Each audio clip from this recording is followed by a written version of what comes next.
This is the Pinot podcast, and today is episode number 5 of the English Wine Weeks. And this time we will have a detailed wrap-up of the London Wine Fair. For me, it was the best wine fair so far this year.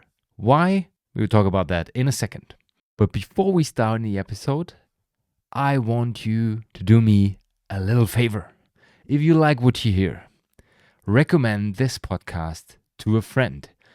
We have the weekly update on everything that is going on in the market, and it doesn't matter if you work in the wine industry, if you work in marketing, or if you're just interested in the wine world. This should be your weekly go-to show for wine and for everything that is concerned about it. So thank you very much for recommending this to a friend, to a colleague, to a business partner.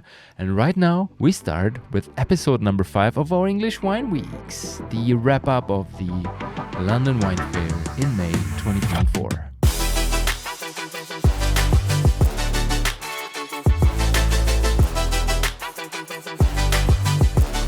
Welcome to the Pinot and Pixel podcast episode number 163.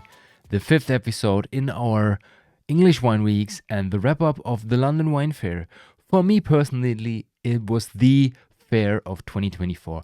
I've been to Pro Wine, Bella and me visited Vin Italy. There were some smaller ones, but London Wine Fair was definitely the most exciting. And maybe it had something to do with the people I met.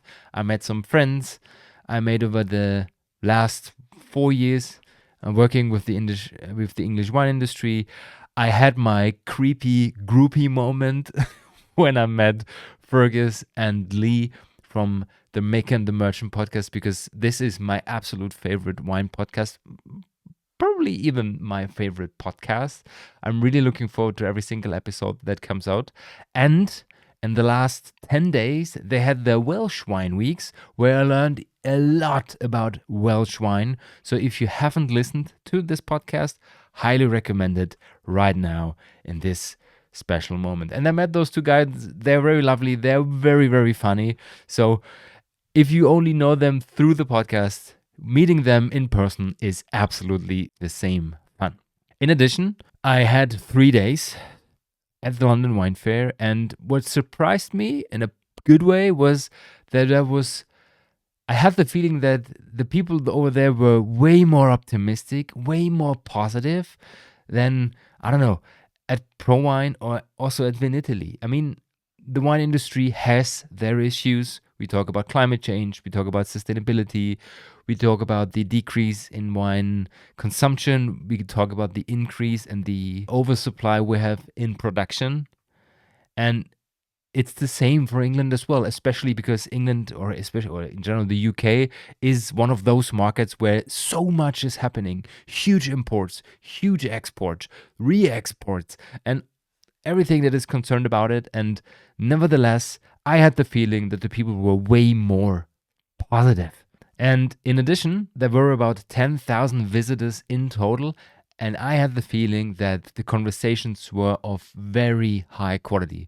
I asked some people visiting the fair, I asked some producers and presenters as well, and they all said lower quantity, higher quality. And I met so many great people, influencers. I had the chance to have a chat with influencers in the alcoholic world, in the non-alcoholic world. I talked to winemakers. I was happily invited to a tasting in the evening with many, many winemakers and people working in the industry. Thanks again for this. And I also was surprised in a positive way by the big focus they had on alcohol-free. So if you are interested in the alcohol-free world, I mean, every fair has their separate areas, but this was not only well made, well organized, and also the quality was higher. There were many producers that offer high quality. I was lucky to chat to Chrissy from the World Non-Alcohol Drinks Awards and many other people that are really working in the non-alcoholic industry and are not only get the business model, but also are interested in the category itself. And many of them even don't drink wine at all, or just barely. but we're interested in wine as well. And I mean, of course, we will talk about the non-alcoholic focus in the second part of this episode. And this will be with my co-host Bella from the Double O podcast, because we integrated this as well into the Double O podcast. And I want to start with a reflection on the UK wine industry, and then a small look on what will happen in the next years, because there were some panels, and I also did some research on what is the current state of the market and what will be the future estimation for the next 5 to 10 years. We will start with the amazing growth of the English wine industry in the last 10 years. This is some graphs, some stats from englishwine.com. A link will be in the show notes for the people who are just listening and not watching. What we can see is the UK planted hectares of vineyards from 1989 bis 2023. And what we can see is that it was quite steady until 2005, 2006. And then it started to grow. And we started from less than 1,000 hectares, about 800 hectares. And today we have almost 4,400 hectares. The last numbers were 4,400 in 2023. And this is crazy. This is a 5x in growth in 15 years. If you would have been able to invest in this like you can do in a stock, you would have done it. What is also really interesting is, I mean, we can see the growth over here. It's 4,200 under vine. There is hobby vineyards. And also the thing is that most of the data you can see is the data that is published by WineGB. And some winemakers told me that they have to register new vineyards, new plantings with their local chamber of agriculture. I can't remember the exact name. And there is a discrepancy between the WineGB and those chambers. So sometimes there is higher numbers at the chambers, but they haven't communicated it to WineGB, and sometimes there is things that have been abandoned and that hasn't been communicated as well. And in addition, sometimes, bureaucratic processes take a little bit longer. So the estimated area might also be more than 4.4. Some people even told me that there might be 5,000 in total, or maybe 5,500. Nevertheless, at the moment, official numbers is around 4,400 hectares. And this is quite small, actually. This is 4% of Germany, for example, or 10% of Austria. But just looking at the growth, 500% in 15 years, and this growth will continue because there is no regulation on growth, because they are not part of the European Union anymore, where it is restricted. And just have a look on this. This is the graph that shows the vineyard size growth and the number of vineyards and wineries. Right now sitting about 1,000 wineries, 4,400 hectares. And I added the numbers of 22 and 23, so 4,400 is here. And the estimation, realistic estimation, sits around 7,700 hectares in 2032. So 8 years later from today, almost double the size. So the question is, what will happen with all the vines planted? What will happen with all the bottles? Where are they sold to? Will they be consumed in the country or outside of England?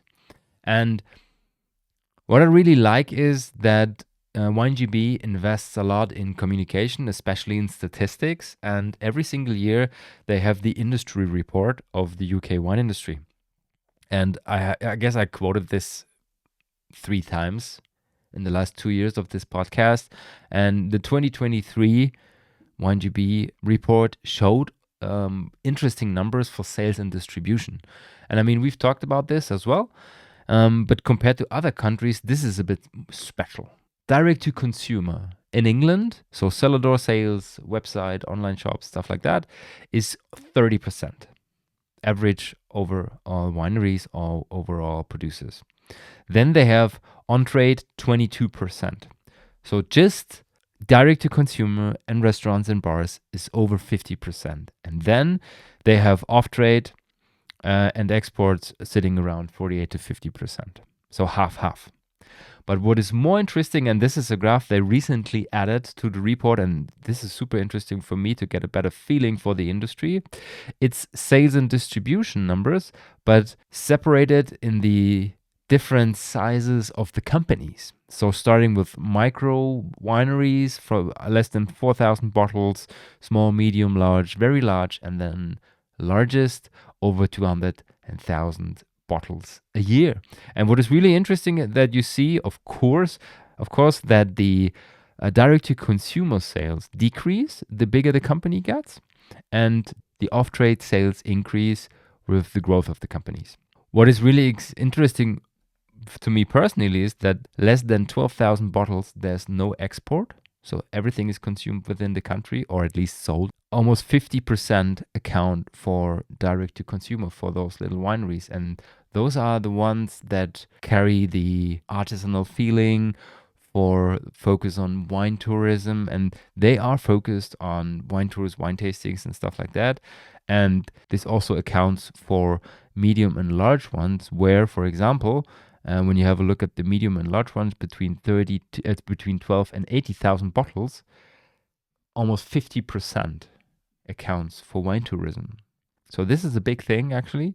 It's very important for them as well, especially for the cellar door sales, for building a reputation, for getting more people to the winery, and of course more visibility for the brand, especially in the national market.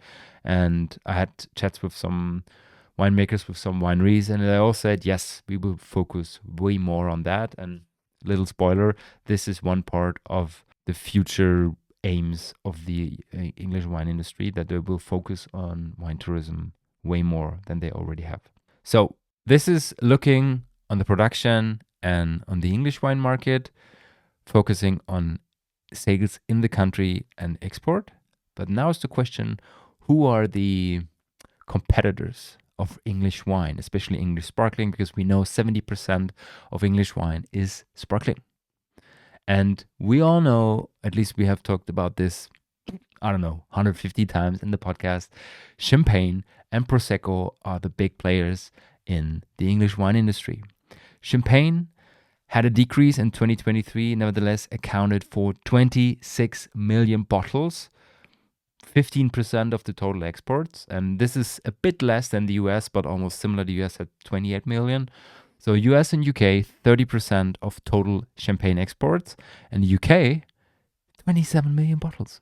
This is more than the whole production of English wine. And in addition, because this is not enough, they import 130 million bottles of Prosecco. This is 20% of the total market. Isn't that crazy? They love Prosecco. And the interesting fact is, and this is also one of the main reasons why Prosecco DOC started this campaign in November, December in the metro and the underground in London, to show Prosecco is our Prosecco, the protected name brand origin. And it's not sold in kegs, it's not sold in cans, it's not small bottles, it's just our Prosecco. But the British people, they don't care. For them, Prosecco is the same as Méthode Charmat. So sparkling wine out of the tank. This is what they think is Prosecco. So if we have an, Charmat method, let's say a German sect, and we put it in a keg and we sell it to England and they drink it, they would realize, okay, this is a bit sharper bubbles, low in quality, way more fruit. This might be Prosecco. And this is the second outlook for the English wine industry. Méthode Charmat. Only 7% at the moment are made in the tank. The rest is still traditional method. And it's quite tough to talk to winemakers about that topic, because some are, let's say, they are friendly, they are kind, and they just say, it's not my focus, I have no clue about that, I want to focus on sparkling wine. Others are a bit more concerned, seeing it as especially even as a problem, because regarding price point and regarding quality, it really can do something to the reputation of English sparkling. And thirdly, they just think it's shit, we don't want that, we should focus on sparkling wine, nobody likes Méthode Charmat, because usually when you do sparkling in a tank, this is more for bigger businesses, for businesses that are able and that have the aim to scale their business over, I don't know, 500,000 bottles and more. And there's producers, for example, Silverhand. I talked to the CEO, Gary Smith, at ProWine, and they told me we have 600 acres, so 240, 250 hectares, and we will produce 1 million bottles in the next years. And we will have our focus on Méthode Charmat, on sparkling out of the tank. And if you have a price point sitting under 20 quid, this could be a huge thing for Prosecco or against Prosecco. I mean, you can calculate how many vineyards we have to plant, how many wine we have to produce to even, I don't know, take 10% of Prosecco. It's crazy. Nevertheless, it is a chance for bigger businesses in the UK. You see this coming. There is other companies that offer their services. They call it from the grape to the bottle. When you just have a small vineyard or you don't have the equipment or you cannot afford the equipment, you bring the grapes to them, they process everything, and maybe there will be some producers in the future that also will focus on Charmat method, tank, sparkling wine. It makes sense. Even though many people don't like it, it totally makes sense just looking through the eyes of the industry. And talking about the future and what could be an option for the English wine industry to grow, to get more attractive, to also bring English wine, not only the sparkling wine or the still wine, on the map in the domestic and also in the international market is several things. First of all, focus on wine tourism, more cellar tours, more tastings, more focus on bringing the customers to the companies, to the wineries, tastings, inviting people from the industry, having tastings with sommeliers, with master of wines, with master somms, people working on trade, off trade, just showing what they are able to do. And this is also a thing that Gisborne told me, that Tommy from Langham told me. They know that and they focus on that as well, and it totally makes sense. And in addition, it could be a chance to focus on cooperations with the locals, with local businesses. I don't know. We have talked about companies, wineries buying pubs, bringing their wines on the lists of on the drinks lists of pubs, of restaurants, of bars. And I mean, we often talk about wine bottles on the list, but only few people buy wine bottles. Especially in England, where they have this pub culture, you buy your pint, maybe 2, 3. Nobody thinks about bottles, even. I mean, unless you're a wine geek like me. But bringing wine, English wine, by the glass on the restaurants list is a big thing. And this is where they should and where they want to focus in the next years. And last but not least, talking about corporations, I love the idea of cross-sector projects. And I mean, Tommy last episode told us so many interesting stuff.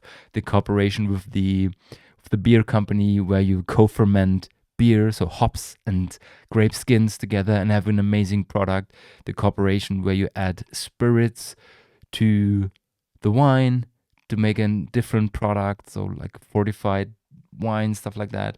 And I mean, there is so many businesses over there, not only over there. I mean, this accounts for every country, but especially in England, it could be an option to just work together and to use the power of other industries to grow together. And I mean, wine is the fastest growing agriculture, the fastest growing crop at the moment, and they should focus more on that, especially when we talk about wine and food culture, when we talk about the further development. And I mean, many people talk about fundings and stuff as well, sure.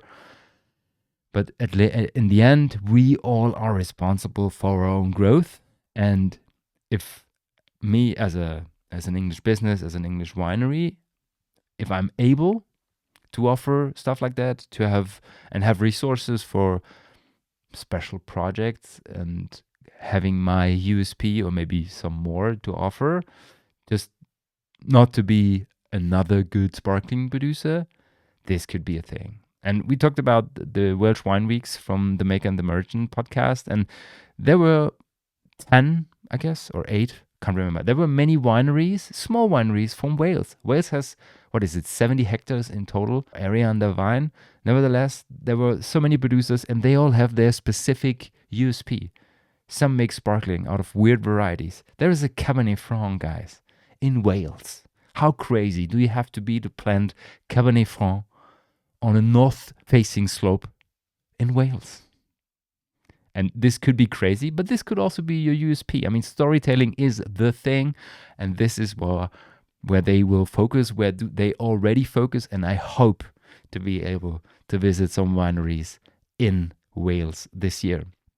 And right now, we will switch from, oh no, ha ha ha. I have talked so much about the English wine market that I totally forgot the rest of the fair. Sorry for that. When I arrived at the wine fair and I looked around, the first thing I saw was a huge sign saying Greece. And I said, Greece?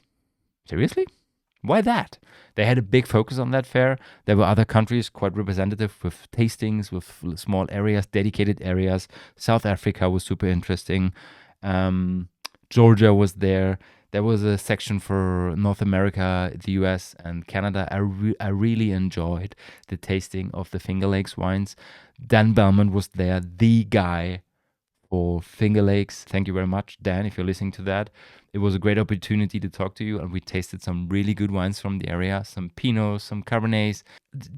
Just look at Finger Lakes, guys. If you ever have the chance, this is a super interesting region.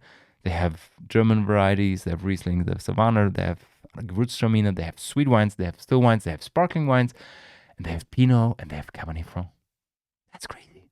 Have a look at that. So basically, this were interesting to see this spread of different regions, and also to have chats to several people working in the industry in England, because England, not only historically, has been one of the central markets for wine purchase and wine sales, and it still is. And being part of this for just a couple of days was, especially for me, an honor and super interesting. And I will definitely come back next year. Some people might say it's a small fair and it doesn't, there is no business for us or something. I get it. It's totally fine. For me, as a visitor, as a person who is interested in the English wine market, it is the fair. So highly recommend it. And if you want to see how you can integrate the world of wine with the world of alcohol-free drinks, for me, this was the blueprint. So right now, we do the switch from the Pinot and Pixel podcast to the Double O podcast, and we will do the recap of the non-alcohol area with my very lovely co-host, Bella. So here we go. Bella, you're in Portugal. How are you? I couldn't be better, actually, because it's so sunny outside. It's perfect. It's like a dreamy workation destination, and everyone who's ever been to Lisbon will know that it's just beautiful. And I'm really so excited about everything that you're going to tell us today, because we didn't really speak about the London Wine Fair and your experiences. So, guys, I'm as excited and curious as you are, and I really hope that we will get some great new insights into the non-alcoholic world and low alcoholic world from you today. Yeah, I'm really looking forward to that. And I was a bit sad in place because I realized that this was, for me personally, the fair for experimenting with good alcohol-free products. And not only talking about de-alcoholized wine, but beer, soda, spritzes, all this kind of stuff. And we talked about being at ProWine together and weren't able to do this together. Then we went to Vin Italy together and realized Italy might not be the country to discover alcohol-free wines at the moment. But this was the fair, and I was there for 3 days, and I guess 2 days I spent only on alcohol-free products, and it was way smaller, less people, so you were able to have longer conversations with the people at the stands.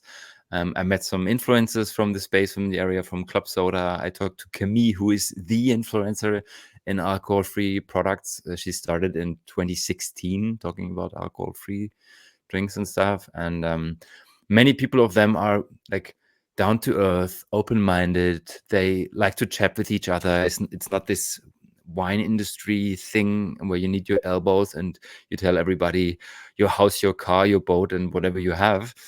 It's more about like, what is your experience? How would you see that? There were interesting panels at the fair and talking about the future of the industry in general, sparkling wine, still wine, tank method, for example, for England. And they also had two panels talking about alcohol-free issues, products, and the future of the market.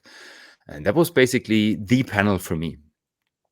Because even though there was this article in the New York Times we talked about recently that said, when it comes to high quality alcohol-free wine, Germany is the market because Germany has a long tradition, long experience with alcohol-free wine. Nevertheless, when it comes to um, the availability of different products from all over the world and marketing it to or selling it to people, to customers, I would say England is ahead of Germany. Just looking at this fair Mhm. and the products that were there, I had the feeling that this is there's more options, especially put it like this, more options to buy products like that. And I also get the feeling, not only from what you are saying now, but also from what I see on Instagram or when you just tap into the sober, curious world on the internet, that there are more people generally influencing the space or active in this space.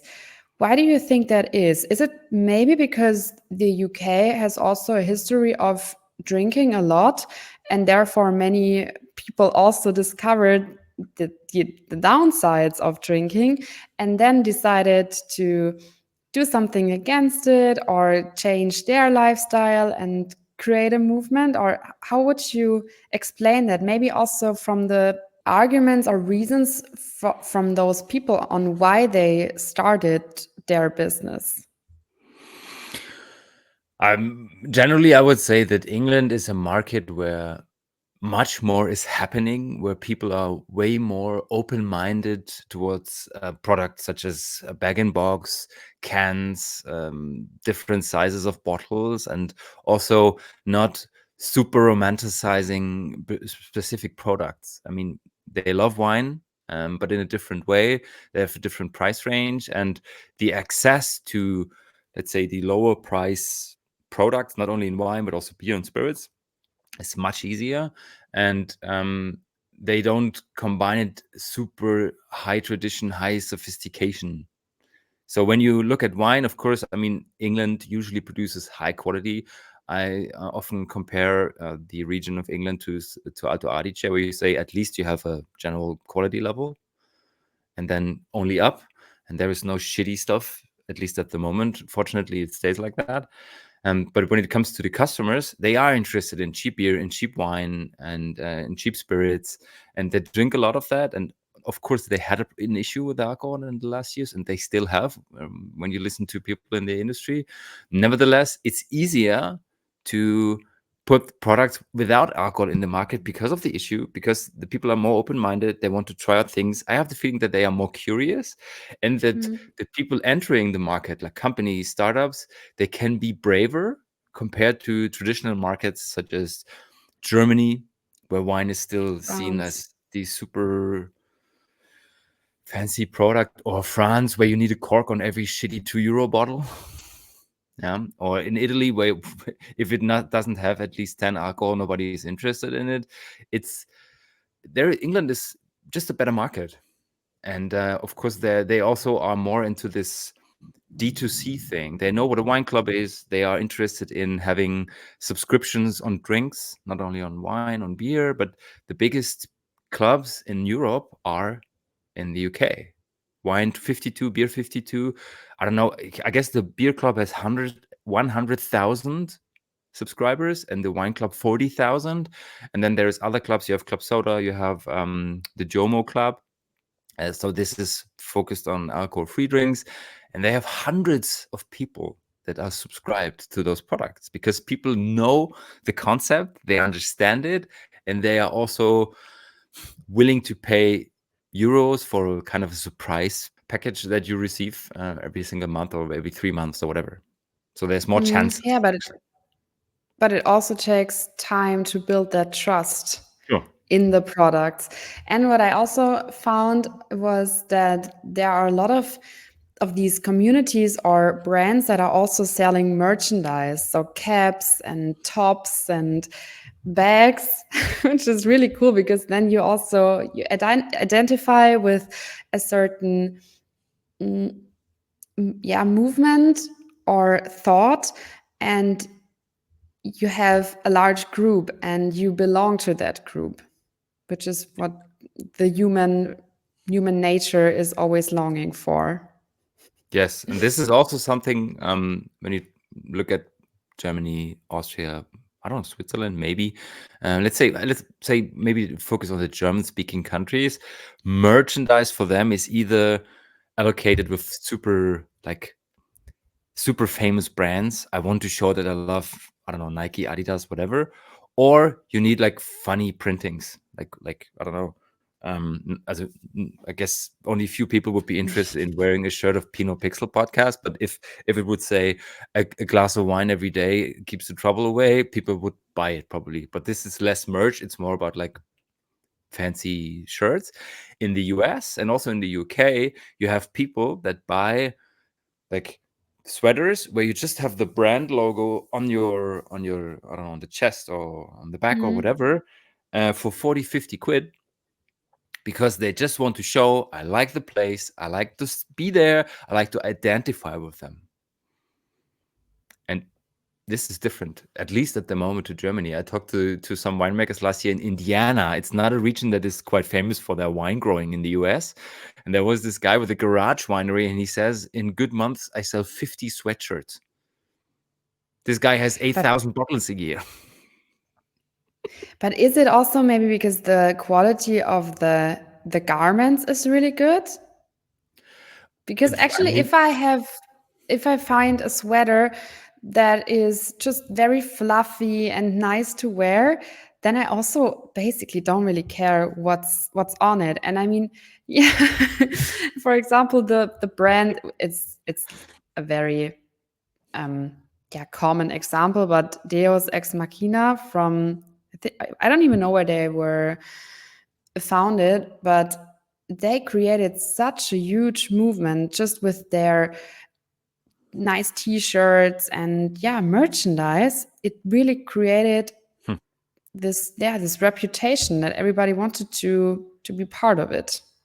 Okay, but there's this brand But building, maybe you community can building create coming. the yeah, maybe you have Probably. to yeah, have to sell your sweaters as well. Who knows? Let's see. I I'm a think there big might be a fan. market. I'm generally a big fan because if you are able to give people high quality products that last long, maybe are even sustainably produced, and you have the ability to give them a smile and put them a smile on their face because there's a funny joke or whatever. And when they're wearing it, they put smile on the faces of the people that read it. And if this is $40, sounds interesting, I would say. You were speaking about that panel that also spoke about the problems in the non-alcoholic sphere. I'm really interested in Mhm. that. Would you like to share about that? Sure. When the connection went bad, I said, I have some takeaways for you from the panel. Okay, perfect. like soul brother and sister, so Two. super interesting. Yeah, I mean, they talked about the current development, that more people are interested in it, that people are drinking less. So everything we already have talked about, and I guess Mm, we don't have to at the moment. What was really interesting to me were some things they said. Two things. One thing is the same as in wine or in beer. We need storytelling. So when we want to build up mm. brands, we want to push the movement. We need storytelling, and not only this. I had cancer. I had to get rid of alcohol, and then I discovered that there's many stuff. This is important. No discussion, but more like this positive mindset going towards alcohol, saying alcohol free, saying I'm not interested in alcohol. I don't need the booze. I just need like the enjoyment of a really good product. So this could be part of the storytelling. And the second thing is, and this was probably the biggest takeaway for me in general, we have to change our wording when we talk about alcohol free stuff. And I noted down some things. It's better to say curious instead of sober. Sober is such a weird word because usually it should Because be your normal state. yeah, and it's always connected to being addicted. And people don't really identify with an addict. Either way, if they are maybe abusing alcohol or if they don't, it's just not something that will work marketing wise. So I completely agree. Or at least you have the franchise built up. Yeah. Second thing is basically the same. Instead of saying anti-alcohol, saying alcohol-free, or use the word alcohol-free, not this Mm, anti, like the barrier yeah. again. Then what I really loved is there's a brand called Zeno. David is the founder, super nice guy, and he also agreed on being on the pod if we are interested, and we are. We And what are. they do is they don't write de-alcoholized wine on their bottles. They say liberated from alcohol. Oh, I love that. wow. Yes. So just this positive language, and the biggest thing for me was instead of drinking moderately, saying mindful. Why that? When you say I drink in moderation, of course it's well intended and it's meant to be a good thing, but moderation always sounds like I want to have fun, but I have to be like very Yeah, I have aware to of not limit doing. myself. Yeah. Yes, limits on yourself. And when you say I'm just mindful drinker, I can drink wherever I want, whenever I want. I can party until 3 a.m. and there's nothing about moderation. I can freak the hell out. I'm just high on life, but I don't have to drink alcohol and I don't have to limit myself. And this was probably the most exciting thing for me, talking about mindful drinking instead of drink in moderation. And I don't know. I mean, there is this movement, drink in moderation, and the certificate of my company is there on the back because I'm a part of it, and I always have been since I founded my company. And it's well intended, but I totally get it in communication that this is a better way to say we are focused on mindful drinking instead of limiting ourselves. Yeah. What kind of certificate are you talking about? There is this movement. It's called wine in moderation. Ah, okay. And you can register your company over there saying I want to be part of this movement. It's for free, and then they send you a certificate after they have checked if yeah you are acting according the rules and stuff. If you are a guy like posting every single week, yeah, fun with alcohol, or I don't know, boozy Friday, and you sell your products because you just want to sell with the fact that there is alcohol in it, or starting the weekend right with alcohol, stuff like that, then probably you won't be able to be on the list of them on their list. But I said drink less but better has always been my claim, and I tell this everybody. And this was way before I started Pinot Pixel and Double O. It was just like, yeah, Yeah, and I think this is really something that also connects the both of us because we are from our nature very much inclined to drinking mindfully, and that's what we always preach and also do. Like, of course, we drink a glass of alcohol every now and then, or sometimes it can be more, but the mindful thing about it is that we listen to our bodies and we listen to check in really with ourselves. Do we want and need this right now? And what are our intentions with it? And if the intentions are anything else but enjoyment, then we just go away from it. We don't drink for belonging to a group or getting to a certain level of excitement, because that excitement should be inside of ourselves anyways. yes, Sorry, it's a bit loud here. I'm going to mute myself. no, it's fine. I haven't heard it. Pinot Pixel at the university. I was in a focus group room, which is basically isolated, just to have a good recording in there. It's perfect room for a podcast. But there was a lady passing by maybe every 5 minutes with their high heels, It was like clack, clack, clack, clack, and those are sounds that the microphone is not able to filter. So when you listen to the last episode, 162, every I don't know, 5 minutes, you have her walking to the kitchen Shout and out back. to that girl that is walking around in high heels at Yes. university. What was really exciting, and I want to share this with you and of course also with the listeners. I met Chrissy from the World Alcohol Free Drinks Awards. So basically, what they do is every year they have an award event going on, so you can hand in your product starting from October until I guess March for half a year. The product is registered, put in the database, and in the end, there is a panel of judges, which are quite so people well experienced with alcohol-free drinks, and then they judged it in a blind tasting. So you don't know what you're drinking, you don't know what you're having. Maybe you know that this is a beer, but I guess you can spot that. And then you make a rating on quality and on taste. And in the end, they have medals that they put on the products. Before we start into, I would say, the interesting categories and my favorite products from the London Wine Fair, how would you, because there is many ways to do that, how would you divide the category or the movement of alcohol-free drinks, the whole category, into subcategories? What would you see as subcategories? For example, I don't know, either going to a trophy like that, or maybe you want to build up your online shop. How would you put the categories, the subcategories? I would probably go for those products that had contained alcohol previously. So, for example, wine, Mhm. de-alcoholized wine. Okay. Then those teas like kombucha or black tea and those infused drinks. Hmm. Then maybe then maybe spirits like non-alcoholic gin Okay. or botanicals. Maybe Hmm. even botanicals as its own category. Okay.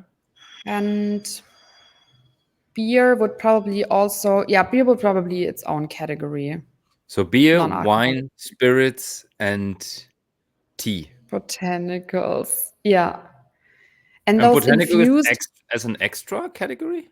yeah, why not? I mean, it's not the same as tea.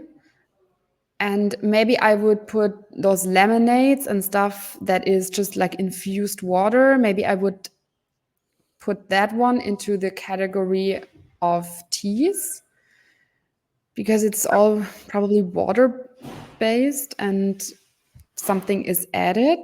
Hmm. What about you? It's tough, isn't it?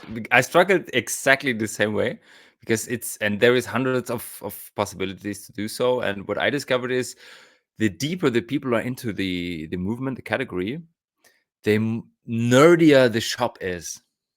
When you go to a super nerdy alcohol-free shop, there is at least 30% of words you have never seen before if you're not super deeply into it. For example, have you heard of Shrubs? I've heard about it in a podcast. Those are the ones that are, it's probably added vinegar or something like that. Yeah. Basically kind of this, yeah, vinegar based, put it like this. Yeah. And we talked about it in the very last episode, just one product because I heard the name, but let's really able to try it. This happened at London Wine Fair and interesting. And I discovered a shop that has a separate category for shrubs, but I guess only few people know the word or what is behind it. So mm, I don't know. What I did is for our podcast, I separated it into beer, wine, spirits, kombucha and tea, and verjus and shrub. Because I mean, the one is based on unripe grape juice usually, and the other one is based on vinegar. So you have high acidity. There has never been any alcohol. But this is not like a suggestion or something. It was just how I would put it at the moment, just to give you an overview over the different products.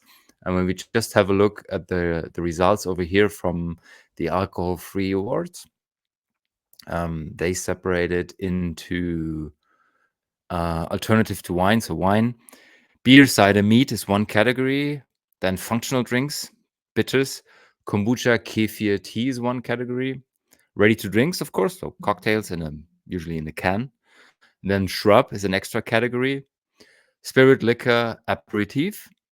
And what you can see is, for example, there is, let's just take this product over here, Arc Western Ghats.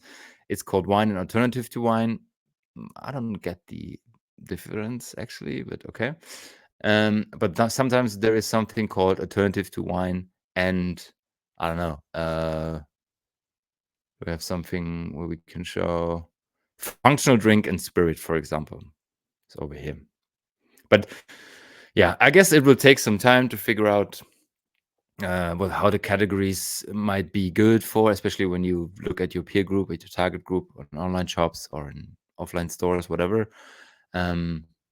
Yes, I would do it like this. We start with the beer, and we talked about how alcohol-free beer can be made. It's either making a normal beer and then removing the alcohol, usually through distillation or vacuum distillation, or you just start the fermentation of the beer and then stop it at 0.5.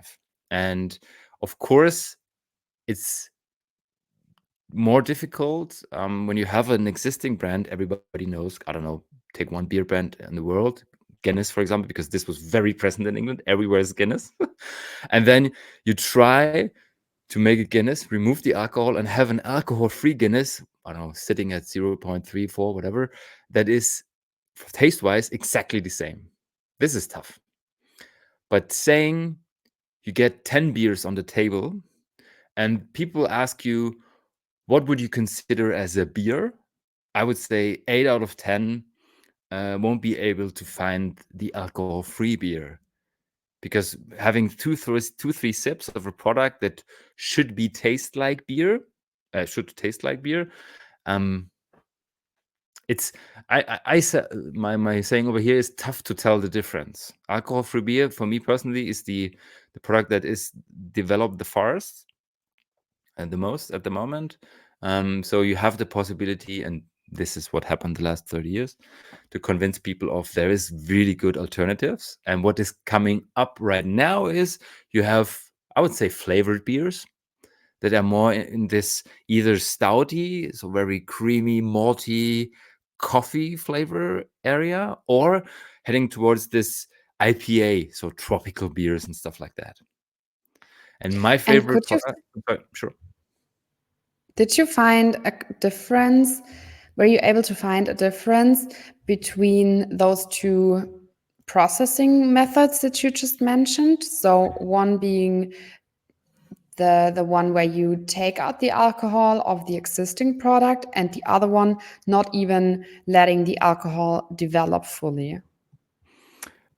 I mean, this is a quite scientific approach to the product, and I guess only few people are nerds like us who are interested in that. I listened to many conversations at the fair, and only few people ask, how is it made?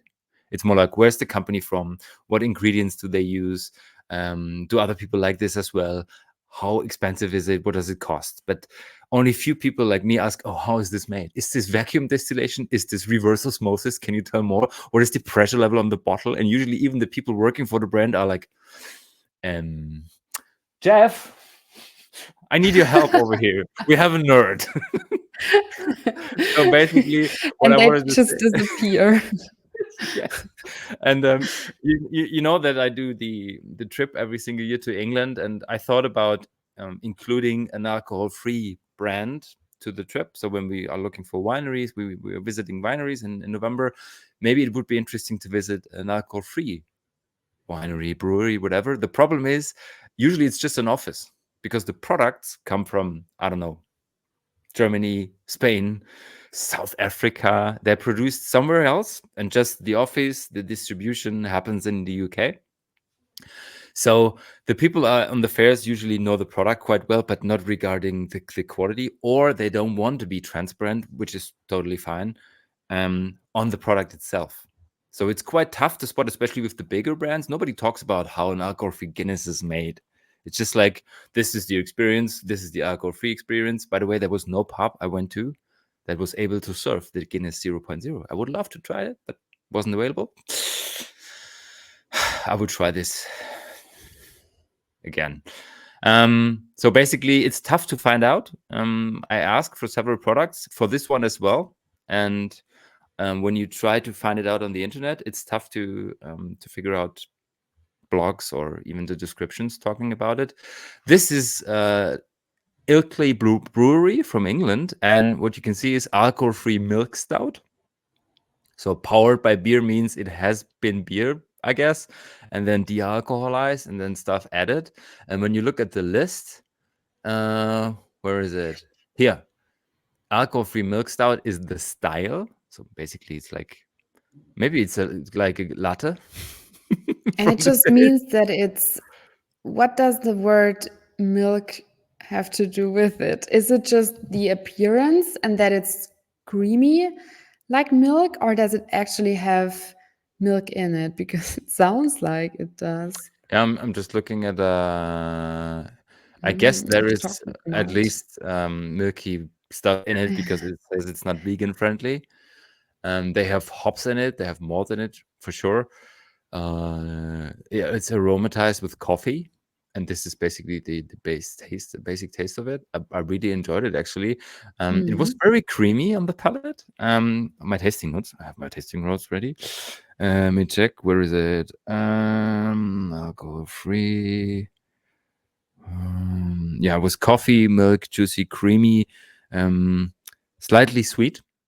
And what was really interesting was the balance between the sugar and the bitterness of the hops, because you have the hops, but you have also the feeling. And I'm regarding beer, I'm not a big beer fan, but when it comes to beer, I'm more on this stouty, creamy coffee section or part of beer, and this was quite tasty one.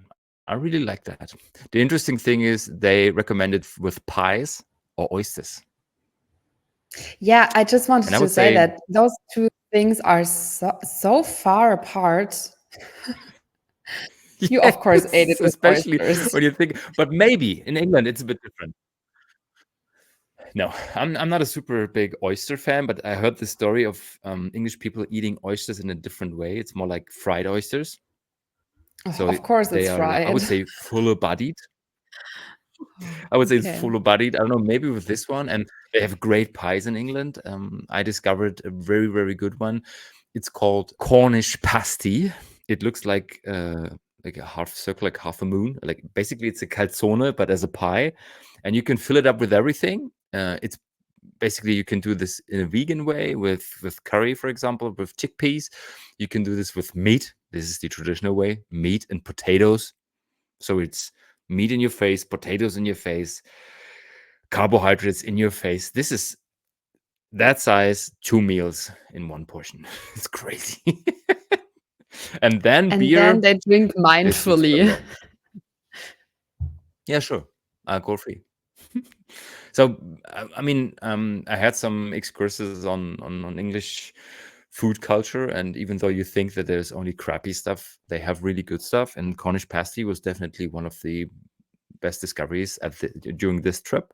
I talked about that with Tommy at the pod at 161, episode number 161, and I really liked it. There is a cheese culture in England as well. So if you're not vegan and you want to really have good cheese in England, there is one. There's Stilton, there's Old Winchester.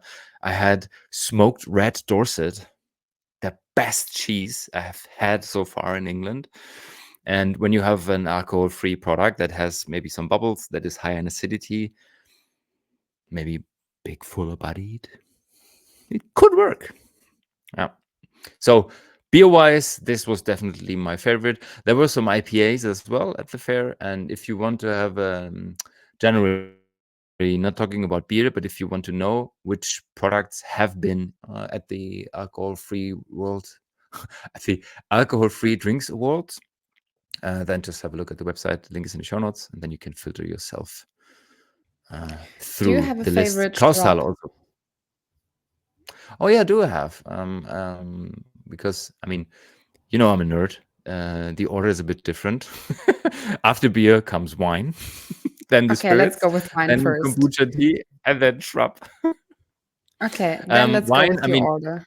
shrub, I put in the end because it was super exciting to taste that. Wine wise, I guess we both have tasted a lot in the last months. And Funny enough, I wasn't able to try all the products of Corona Null before London Wine Fair, but then Corona Null was at London Wine Fair, and I was able to drink the whole portfolio. And what they also had was an aged Riesling. So it was a Riesling that they de-alcoholized in.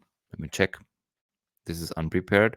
I guess in 2019, Corona Noble, Riesling. Yes, it's a Riesling from 2019, and then 4 years in bottle, de-alcoholized, only 1,000 bottles available. And the interesting thing was you had this slightly petrol on the nose. And Oh, Corona Null did wow. that to show that it is able, if you want to do that, to age alcohol-free products. At least the base quality must be at a higher level. Same with every product, I would say. If you want a final product of high quality, you need the good base product. Um, it was exciting to taste that, and of course, there's some scarcity in it because there's few bottles available. It was just 1,000 bottles in total produced, but if you have a very good alcohol-free product, I don't know, just it can also be from the portfolio of Colonel Null, and I had tasted the 2022 Riesling. This was more my favorite because taste-wise, more complex, more interesting. Just my personal opinion, of course, but I won't need this product to age. This is what I want to say. Maybe it's different with tea. I don't know, but with alcohol-free wine, doesn't have to be. Thank you anyway to Colonel Null. But what I wanted to say is there was another quite interesting product, and I already mentioned that, talking about the communication. The company is called Zeno. The two people that were at the fair were some of the nicest at the whole fair. David is the founder of the company, and he was also part of the panel talking about communication and what has to change. And he had a very young and very nice lady with him. Her name was Gina Holsworth, and she was responsible for social media. And she's not a wine girl at all. She just entered the space a couple of months ago, but she was so excited. She had so much energy talking about this product, about the brand, about the category. And when you just look at social media, what has changed since she started working for him, and how exciting everything is for her and also for the community. Super cool. And when we talked about having a podcast together, so Double O featuring Zeno, I said I want to have Gina on the podcast as well, because I want to have somebody on the pod talking with such an energy on a category that only few people get, and where you have a lot of people saying, traditional wine, don't take away the alcohol. And she's so like, I'm not a wine girl, I come from a different category, but I love it. And I was just like, all in. So Yeah, that sounds really authentic, really inspiring. And that's exactly the storytelling part that you were referring to. this is what we were talking about in the beginning of the pod. Welcome to Zeno Prestige Alcohol Liberated Wines. This is what I loved about the product, because they don't talk about de-alcoholization. Of course, there is rules where you have to say this has been wine, and we remove the alcohol just to give um, the secure feeling to the consumers. This is fine, but just on the front label it says Zeno alcohol or liberated from alcohol, and I really like that one. Interesting branding, and my favorite product from them, I guess it was this one. Let me check. I mean, this is super subjective, but the white, yes, it's made of Macabeo, so the base one is Macabeo, so basically I would say made in Spain. Super aromatic. Banana juice was the main flavor, and this is what I really liked about it, because usually banana in a wine only, or mainly when it's very very young, so freshly filled on the bottle, and some wineries even they don't want to have this banana smell, the banana taste. But this wine, it was medium bodied. The acidity was not super high, but was high enough to balance this. It's quite low in sugar. Did I write the sugar level? When I think about banana, I always think about Yeah. Chardonnays. Yeah. Mm, Passion fruit, pineapple is usually a thing. Bananas, yeah, yeah. Let me check if there is something at the website. Additional information. No. Interesting. Here it says viewer. I wrote. Maybe it's another bottle. It could be this is not the weight. Yeah. Nevertheless, nice product. Easy drinking. Also, a label that were quite approaching to me. I like the labeling, the branding, and screw cap. And this is also a question that I ask more often because there were only few products with cork, and they said, yeah, English market is fine. They're used to Cloudy Bay and others. Screw cap is not a thing in the US. It's not a thing in the UK. If you want to go to the French market, it might be a thing. Germany is okay with it. So, yeah, my favorite alcohol-free wine at the fair. And right now, we come to spirits. And of course, spirits is a tough category because it's a huge category. As you said, usually you would say when you're regarding alcohol, tequila, vodka, gin, rum, whiskey, whatever they're called. And alcohol-free, it's even more difficult because usually there has never been any alcohol in it. You just try to imitate. So it's a gin look-alike, a whiskey look-alike, something like this. But basically, you have water and you put stuff in it, color, aroma, and try to copy the original one. And it's quite tough because usually 40% alcohol give structure and body to a drink, and you have the sharpness of the alcohol in the end. And there's only one company I know, Sober Spirits, that de-alcoholizes spirits and is able to manage at least the mouthfeel of the original product. And then they add aromas to also copy the taste. But there was a product, mind-blowing, just mind-blowing. It was a tequila. It's a brand called Free Spirits. It's quite expensive. The bottle looks exactly like a tequila. It's agave-based. You get a shot, a small shot. You smell it and you think you have tequila in the glass. You know this smell where you usually think, just give me cinnamon and an orange, nothing else. This is totally fine. And then just the shot, ready? And then you drink it. It tastes like tequila. And then what they did is they added the trick we all know, ginger, and then you have the sharpness. Mm. And there was a guy standing Mm. next to me, was like, "Oh, you have tequila." And we looked at each other and was like, "What the hell is that?" That was so crazy. So if you are a fan and you can't get rid of your, I don't know, Long Island iced tea, whatever, or your tequila sunrise, this is great product for that. And for all the people that also hate tequila as much as I do, this is probably the first tequila that we would love to try and to actually drink and enjoy. Yes. And it's also tough to find out how it's made. Because what you can see is it's less than 0.5 ABV. But I wasn't able to find out if this is de-alcoholized, partly de-alcoholized, if it's, I don't know, juice that has been added up with some tequila. I have no clue. But the taste was just crazy. And if you look at that, there's some sugar in it. So very few, 2 grams. Interesting. And they have a bigger portfolio on spirits, but this was definitely the best one. If And I someone was from Free Spirits is listening to this, please let us know how you did this. maybe we can get them on Because the pod. it's also good for their marketing and for advertising the product if they can either say it was a tequila before, like an alcohol containing tequila, and then they remove the alcohol, because this really tells the end consumer, okay, this is a high quality thing because it's the spirit was in it. It was just taken out.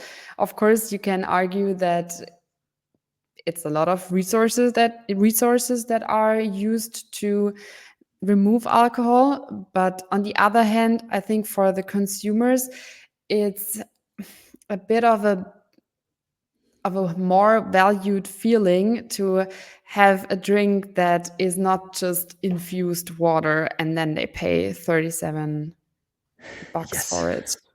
exactly. Yeah. So one more of my takeaways is that there is so much going on in the area, and when we stay curious, we discover products like that, and we can have enjoyment in a way. Because if you like the taste of agave, and I mean, does tequila really have a taste? This can be discussed because it's quite intense in alcohol. But this one, well-made product. Link is in the show notes. And right now, the two categories we all have been waiting for. One is kombucha and tea, and the other one is Verjus shrub. When it comes to kombucha, I was attracted by a label where you were only able to see a mustache, so a mustache, like what was the name of the guy? Magnum. Do you know Magnum?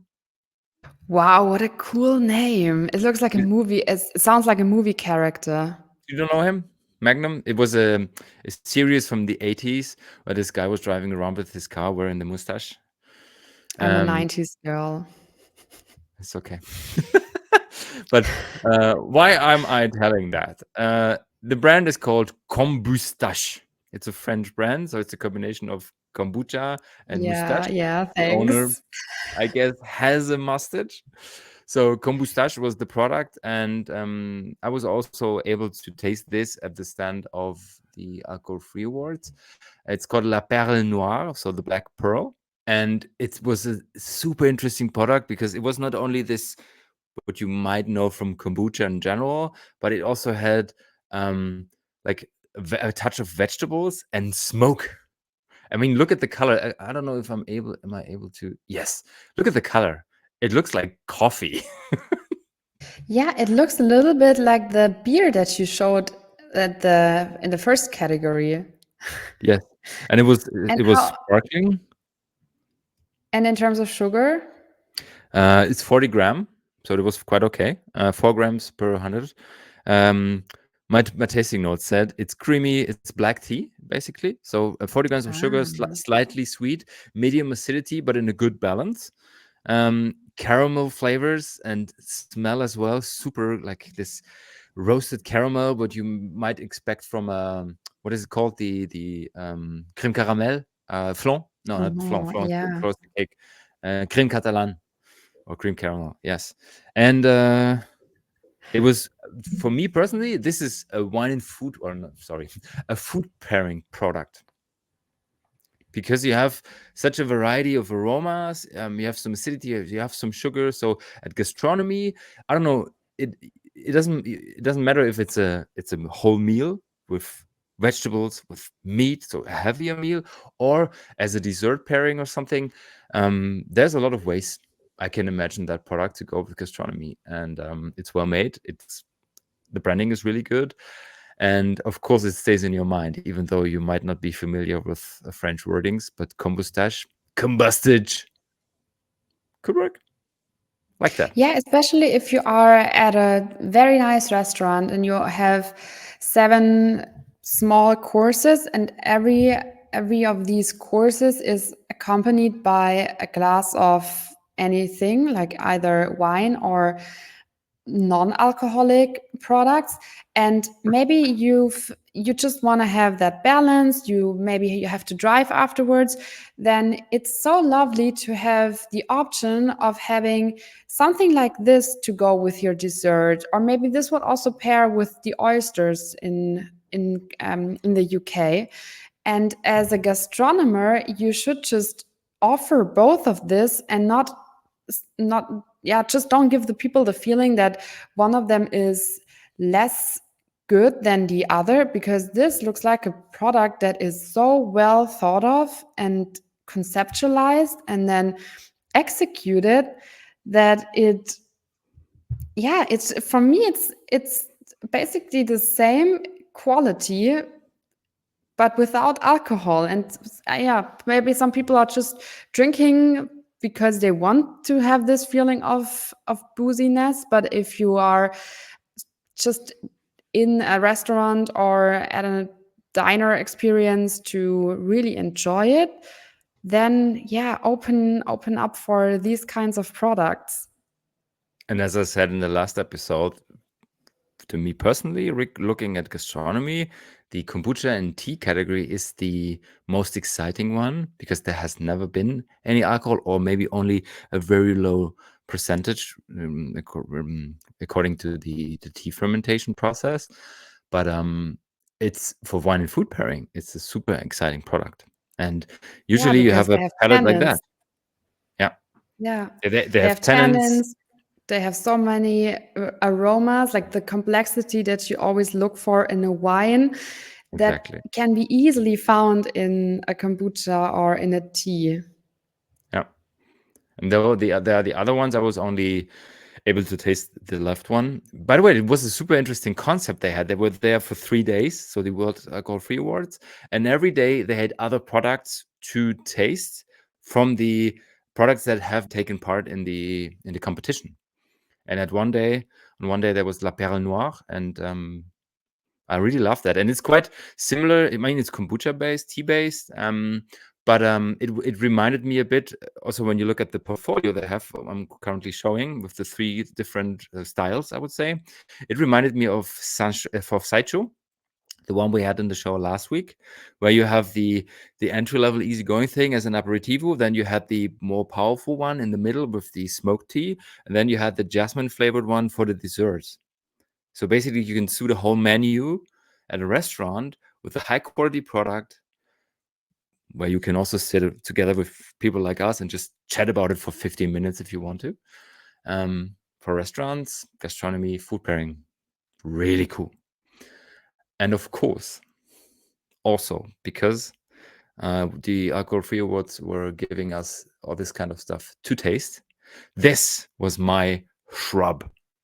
It's called Jukes. The company is called Jukes, and the person behind is a guy that has been famous for wine writing, for wine tasting in the last, I would say, 30 years. And he invented this product. It's a shrub. It's vinegar based, and then he added aromas to the product to make it taste um, in a way that reminds you of your favorite sparkling wine, your favorite wine, whatever.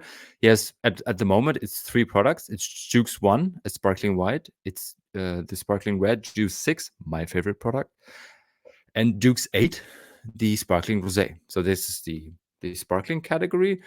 It's a can.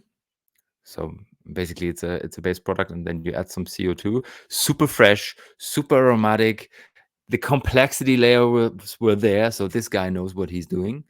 And I mean, in every single range, there were the awards winning all the way down to, I guess it was every product, wasn't it? Yeah, gold, silver. There was a fourth one I wasn't able to taste, unfortunately, because it's sold out.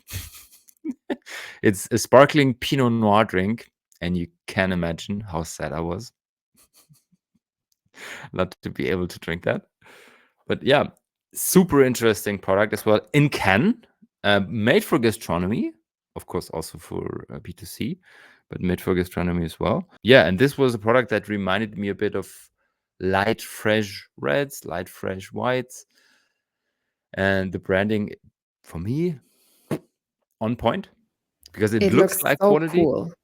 Yeah, it's like a bit Yeah. of like understatement. It's just white label, black letters, black number, simple. And we didn't really, at least I didn't find a shrub in Germany. I think in Germany this is a very underestimated category, which I hope will change soon. So I also Googled how to do that myself. And it's actually possible to create your own shrub. Maybe not as fancy as this one, but it's possible. And we hear a lot that it's so healthy for your gut to drink vinegar in the morning. I do this, like, I don't know, since I was 16. At least I have periods of doing it. And it's really beneficial for your gut health because it has these fermented things, and it just helps with digestion and hormonal balance, etc. And I would guess that you have at least some of that effect as well with jukes or with shrubs in general. So you could say this is not only an alternative for wine, but it's also a highly functioning drink. Highly functional drink. It's really beneficial for your health. Yeah, and if you could combine the enjoyment with health, it's a no-brainer, isn't it? The only Yeah. kombuchas I have known in the last, I don't know, 15 years were those super expensive juices in very ugly brown bottles in a organic supermarket. But when it comes to wine and food pairing, when it comes to food pairing, only few products. I guess because we had one, two, three, four, five products, we don't have to talk about the drink of the week anymore this episode. But I have another great hot recommendation, not only for the listeners, also for you. I don't know if you, Bella, use Vivino as an app for your wine tastings. I did in the past until I got Yeah. bored because I tasted too many wines and I don't know. But there is an app.